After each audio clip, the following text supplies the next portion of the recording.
What's up guys, today I'm going to be discussing what information and questions we have about the new upcoming adventure game, Sea of Thieves. Now if you haven't heard of this game, go look up a trailer video right now because you're definitely missing out.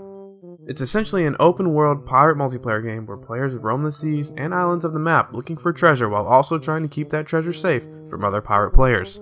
Today I'm going to break down this info into 4 segments: weapons, player characters, treasure, and crew. I want to give you all as much knowledge as possible before the March 20th release date, as well as let the world know I will be playing and making content for this game a lot, starting with the closed beta running January 24th through 29th. So if you're new here, go ahead and hit that subscribe button down below to be the first to get new Sea of Thieves news and content here on the channel. With that said, let's go ahead and get into it. On the topic of weapons, everyone enters the world in Sea of Thieves with the same weapons. This ensures there is no unfair advantage for those who have logged countless hours, which is nice, but it also limits the amount of weapons available to the player.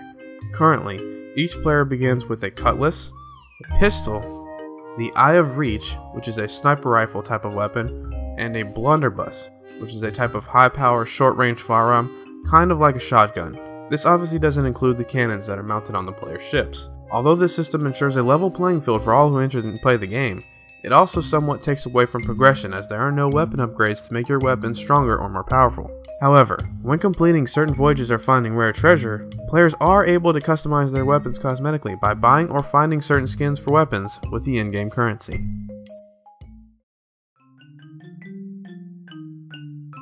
Each player's character works similarly to the weapon system of the game. There are no levels or upgrades you can make to your individual character. From what is known thus far, players will create their character in the very beginning from an array of character models and traits such as hairstyle and clothes. As each player progresses through the game, they are able to unlock and purchase more cosmetic customizations such as peg legs, hook hands, hairstyles, and more.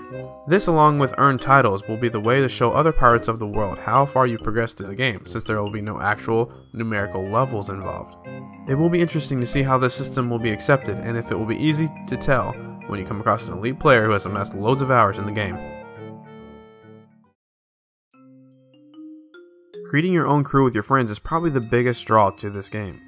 While it is possible to play by yourself using the smaller ship, I feel most people will choose to partner up with their buddies before setting sail. From what we've seen so far, it looks like crews will be composed of 4 members. However, the January 16th podcast from the Sea of Thieves YouTube channel gave us the info that it will be possible to man the larger ships with only 3 players.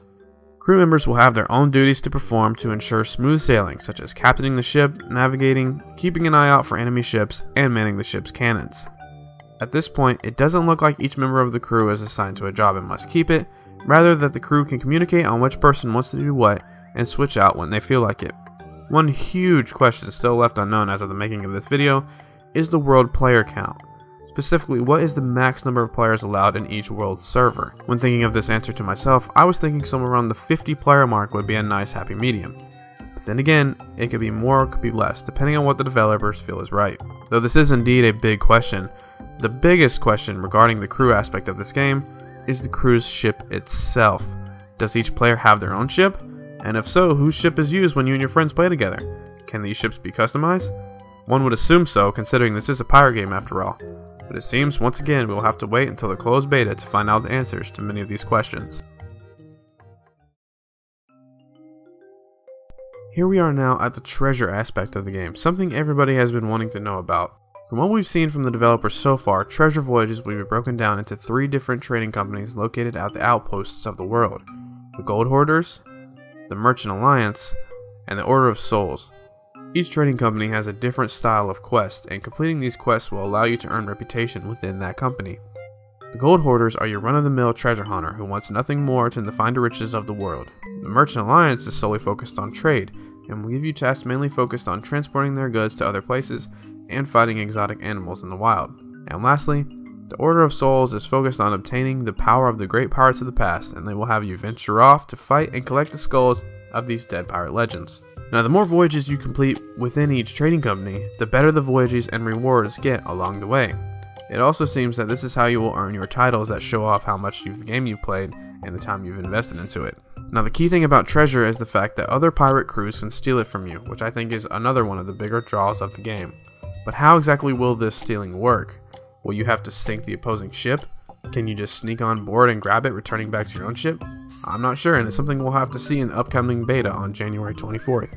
But getting back to the topic of treasure, it should be noted that crews can also find treasure without doing voyages by way of sunken ships and other hidden mysteries throughout the world. It surely will be interesting to see exactly how all this unfolds when in-game. Well guys, I hope you enjoyed this informational video and are looking forward to this game as much as I am. Be sure to be on the lookout for more Sea of Thieves content very soon once the beta is released next week. I think this game has the capacity to be something very special, and it's something I'm excited to share with all of you as well.